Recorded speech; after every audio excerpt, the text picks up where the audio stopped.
Assalamualaikum warahmatullahi wabarakatuh. Semoga kalian selalu diberikan kesehatan dan keselamatan. Tonton video ini sampai habis, pelajari sampai habis. Jangan lupa subscribe dan nyalakan tombol notifikasinya. Oke, langsung saja. Hari ini materi kali ini kita sedikit Bapak jelaskan tentang peraturan permainan bola voli. Langsung ke masuk slide pertama. Bentuk-bentuk pelanggaran ya. Yang pertama, pukulan ketiga pada bola voli harus dapat mengarah dan melewati net ke area lawan. Jadi dalam permainan bola voli batas kita untuk melakukan pukulan itu 3 ya, 3 kali pukulan. Apabila 4 kali pukulan itu kita melakukan pelanggaran ya, poin untuk musuh. Oke, yang kedua, servis. Seorang pemain dari tim server yang berada di posisi 1 bersiap keluar garis tepi belakang lapangan ya.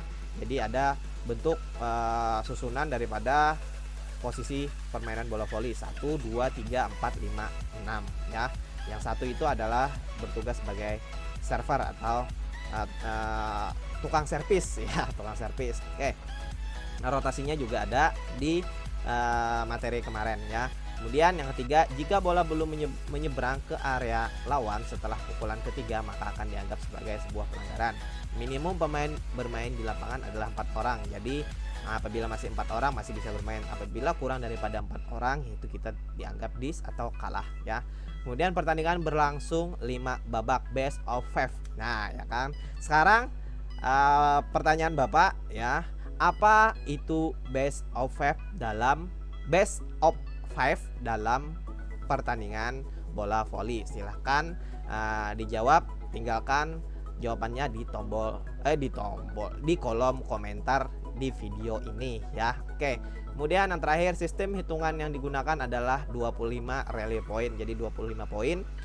Poin peserta seri, bila peserta seri 24 maka pertandingan akan ditambah 2 poin. Itu disebut dengan juice ya. Peserta yang pertama kali unggul dengan selisih 2 poin akan memenangi pertandingan.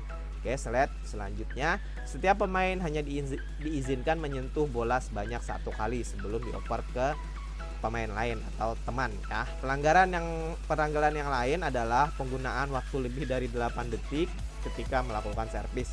Jika pemain memegang, mengangkat atau membawa bola, maka hal ini dianggap sebagai sebuah pelanggaran. Spike yang dilakukan oleh pemain pada barisan belakang sementara bola berada tepat di atas net akan dinyatakan sebagai sebuah pelanggaran. Memukul bola yang masih terdapat di area lawan dinyatakan sebagai sebuah kesalahan ya. Menyentuh net dengan salah satu bagian tubuh kecuali rambut ketika permainan sedang berlangsung akan dinyatakan sebagai pelanggaran. Jadi apabila tubuh kita menyentuh net ya pada saat permainan itu bisa disebut dengan atau bisa dinyatakan pelanggaran oleh wasit. Oke, selanjutnya, salah satu tim akan memperoleh nilai secara otomatis jika bola jatuh di dalam garis area lawan atau ketika tim lawan melakukan sebuah kesalahan. Misalnya tim lawan melakukan 4 kali pukulan, otomatis kita mendapatkan poin ya. Jika servis sebelumnya dilakukan oleh tim yang memperoleh nilai, maka servis yang selanjutnya masih akan dilakukan oleh pemain yang sama yang sebelumnya melakukan servis. Jadi di sana tim A melakukan servis lalu mereka poin. Ya, tetap yang servis tadi itu tetap melakukan servis ya, tidak berganti ya. Oke, posisi pemain harus berputar searah dengan putaran jarum jam jika servis yang sebelumnya tidak dilakukan oleh tim yang memperoleh poin ya.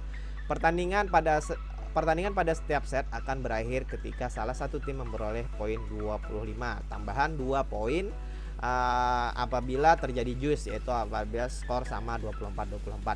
Nah, biasanya pertandingan akan berlangsung dalam 5 set. Nah, pada set pertama hingga keempat akan dimainkan 25 poin, sedangkan pada set kelima permainan hanya akan dimainkan dengan 15 poin. Tambahan 2 poin akan diberikan jika kedua tim mendapatkan poin yang sama, yaitu pada poin ke-14. Pertandingan bola voli dipimpin oleh seorang wasit utama, wasit 1 yang dibantu oleh wasit 2 ya. Untuk menjadi seorang wasit harus memenuhi syarat yang telah ditetapkan PBVSI sebagai induk bola voli Indonesia. Sebuah pertandingan bola voli dipimpin oleh petugas, yaitu seorang wasit, satu orang wasit 1, wasit 2 dan linesman ya.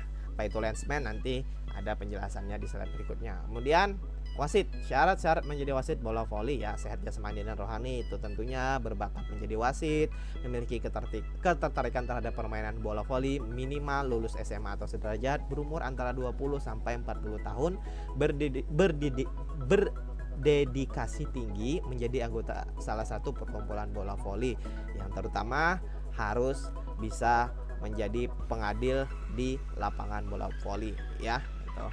Oke, kemudian syarat menjadi wasit bola voli ya, pakaian dan perlengkapan wasit. Wasit bola voli harus mengenakan atribut sesuai ketentuan selama memimpin pertandingan. Berikut kelengkapan yang harus dipakai wasit: memakai celana dan baju kaos berkerah seperti ini ya, memakai sepatu karet ya, pakai sepatu, memakai baju wasit sesuai klasifikasinya, misalnya fluid ya, itu sesuai. Kemudian apalagi jangan terlalu over ya, artinya jangan terlalu over situ, memakai budget wasit sesuai klasifikasinya. Ingat, fluid juga harus dipunyai. Oke. Kemudian memimpin jalannya pertandingan agar lancar. Oleh karena itu seorang wasit harus tegas dalam mengambil keputusan, itu adil ya, tidak memihak salah satu tim, netral dan bersikap objektif. Meningkatkan keterampilan, kemampuan dan pengetahuan tentang seluk-beluk perwasitan bola voli. Hal ini dapat dilakukan dengan mencari informasi terkini serta belajar dari wasit yang lebih profesional. Ya, ini saling saling komunikasi ya, saling berbagi ilmu dengan wasit yang lainnya. Ini adalah pengembangan daripada agar wasit tersebut lebih baik lagi dan lebih maju lagi. Menyebarluaskan peraturan permainan basket di masyarakat. Menyebarluaskan peraturan permainan bola voli di masyarakat, itu harus ya tentunya ya. Meningkatkan mutu perwasitan khususnya di masyarakat dan di Indonesia pada umumnya. Kemudian selanjutnya ini adalah wasit juga ya, masih dimulai dan diakhiri. Ini adalah yang harus dilakukan wasit pada saat melakukan pertandingan adalah dimulai dan diakhiri pertandingan serta dihentikannya sejenak pertandingan karena adanya pelanggaran, ditandai dengan tiupan peluit ya. Bila ada peluit itu berarti dimulai, bila ada peluit berarti itu berhenti ya, seperti itu ya. Jangan bola voli harus dengan aba-aba wasit ya. Oke, wasit satu memberikan tanda untuk servis yang memulai suatu pertandingan, ada peluit ya. Wasit satu dan wasit dua memberikan tanda pada akhir suatu permainan, bola mati setelah mereka merasa yakin bahwa terjadi suatu kesalahan ya, berbagai itu ya. Peniupan peluit pada waktu bola mati bertujuan untuk menunjukkan bahwa mereka menyetujui atau menolak suatu permohonan regu. Wasit satu dapat meniup peluit untuk memberikan peringatan atau menjatuhkan hukuman dalam sikap seorang anggota pemain atau regu itu sendiri. Jadi apabila ada terjadi pelanggaran, wasit itu berhak meniup peluit kemudian menentukan sikap apa yang harus dilakukan. Oke, pada waktu wasit meniup peluit untuk memberikan tanda penghentian permainan, mereka harus sudah bisa menunjukkan sifat kesalahan dan isyarat tangan yang resmi pada pemain yang bersalah, serta regu giliran melakukan servis memberikan tanda apakah ada regu yang mendapatkan angka dari kesalahan. Jadi apabila peluit wasit itu berbunyi tit, misalnya ada pelanggaran, cepat wasit itu menunjukkan isyarat aba-aba ya, nanti ada di slide berikutnya itu isyarat aba-aba. Kemudian wasit hakim garis harus dapat menunjukkan sifat kesalahan dengan isyarat tangan yang resmi atau suatu pengajuan penghentian seperti berikut ini. Oke. Kesalahan dengan isyarat tangan yang resmi atau suatu pengajuan penghentian seperti berikut. Isyarat hanya dilakukan, yang pertama isyarat hanya dilakukan untuk seketika, yaitu dilakukan dengan satu tangan untuk menunjukkan regu yang bersalah. Yang kedua, setelah itu wasit menunjukkan pemain yang bersalah jika penghentian itu karena kesalahan. Yang ketiga, wasit mengakhiri dengan menunjukkan regu yang mendapat giliran servis. Ada kesalahan, wasit menunjuk bla bla bla ya, terjadi komunikasi atau apa, baru wasit mengakhiri itu dengan menunjukkan regu yang mendapatkan servis ya. Jadi sebelah sana tim A servis, nah ada pit, terjadi peluit, lalu apa kejadiannya, lalu wasit menunjuk servis buat tim B, bisa. Nah seperti itu.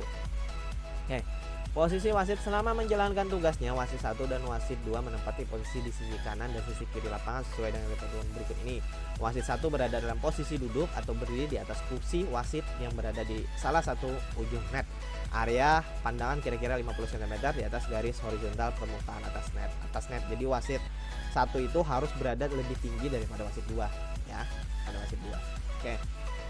Wasit 2 menjalankan tugas sambil berdiri di sisi lain berseberangan serta menghadap wasit 1 ketika suatu regu melakukan servis. Dia harus berdiri di sepanjang daerah depan penerima servis. Setelah itu dia boleh berpindah ke meja pencatat. Oke. Nah, di sini ada posisi-posisi wasit, wasit 1, wasit 2, pencatat ya, hakim garis juga ada 4, ada 2 orang ya. Pemungut bola ada 5 mungkin, atau lebih sedikit atau lebih banyak, itu tergantung kondisi. Pembersihan lantai, pengarah suara, dan itu macam-macam ini sudah diatur dalam foto tersebut ya. Ini adalah sebagian daripada peraturannya. Tanggung jawab wasit. Nah, di sini sebelum pertandingan, selama pertandingan berlangsung, dan sesudah pertandingan. Di sini ada penjelasan daripada tanggung jawab wasit 1. Oke, kita lanjutkan slide berikutnya. Tugas wasit 2. Di sini wasit 2 dalam bola voli secara umum menerapkan pembantu wasit 1 ya. Pada dasarnya itu membantu wasit 1 mengawasi posisi pemain. Nah, itu paling yang harus ditugaskan kepada wasit 2 adalah mengawasi posisi pemain. Ini yang paling penting ya, karena pergantian pemain dalam bola voli itu cepat ya. Misalnya bola mati bisa berganti mereka. Jadi wasit 2 ini harus cepat, ada catatan, punya ingatan yang bagus juga ya, agar bisa mengingatkan apabila terjadi kesalahan di tim itu, dia bisa menegur ya. Mengawasi gerak-gerik pemain cadangan apabila menjadi yang hal-hal yang tidak diinginkan mungkin ya, melaporkan pada wasit jika menemukan kesalahan sikap ya. Mencegah pemain cadangan melakukan pemanasan di luar lapangan, mengawasi jumlah time out ya, menyetujui permintaan time out, menolak pengajuan time out, dapat menunjukkan kesalahan lain tanpa meniup fluid, menentukan perlu atau tidaknya pengeringan permukaan lantai ya, misalnya ada terjadi hujan atau apa ya, misalnya karena orang terjatuh di situ ada licin, itu wasit 2 yang memerintahkan. Oke. Nah, ini adalah linesman ya, linesman, line.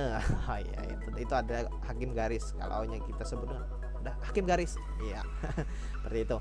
Yang pertama adalah penempatan linesman. Hakim garis adalah berbeda jika pertandingan menggunakan 2 linesman atau 4 linesman. Nah, jadi ada perbedaan ya. Jika menggunakan 2 linesman, maka masing-masing berdiri di sudut berseberangan atau secara diagonal pada sudut bebas. Tujuannya agar dapat mengawasi garis belakang dan garis samping.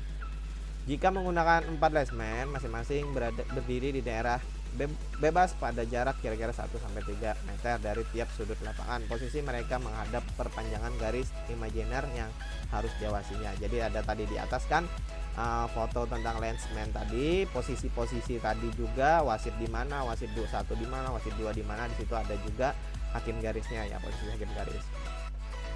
Nah, ini ada isyarat wasit yang bertugas ya di lapangan. Ini kalian ingat, mungkin suatu saat ada praktek ya, mungkin praktek wasit dari Bapak. Nah, itu kalian harus ingat ya, nanti bisa kalian peragakan. Nah, bola masuk seperti ini misalnya double. Nah, double. Oke, macam-macam ya, ini maju macam-macam ya, di situ bisa kalian lihat. Oke, terima kasih. Hanya itu yang bisa Bapak sampaikan ya. Jangan lupa subscribe dan nyalakan tombol notifikasinya, serta jawab pertanyaan dari Bapak tadi, yaitu apa yang disebut best of 5 dalam permainan bola voli ya. Silahkan tinggalkan komentar, di komentar, jawabannya tinggalkan di komentar, tulis nama dan kelas kalian masing-masing. Oke, sampai di sini dulu. Semoga kalian selalu diberikan kesehatan. Ingat, jangan lupa pakai masker jika keluar rumah, cuci tangan pakai sabun, social distancing, jaga jarak dengan orang lain ya. Jangan berkumpul, hindari keramaian. Nah, itu kemudian yang paling penting adalah jaga imunitas tubuh kalian agar tetap sehat, bugar, serta fit ya setiap harinya. Oke, jaga terus kesehatan kalian, itu yang utama. Hanya ini yang bisa Bapak sampaikan. Salah hilap mohon maaf. Assalamualaikum warahmatullahi wabarakatuh.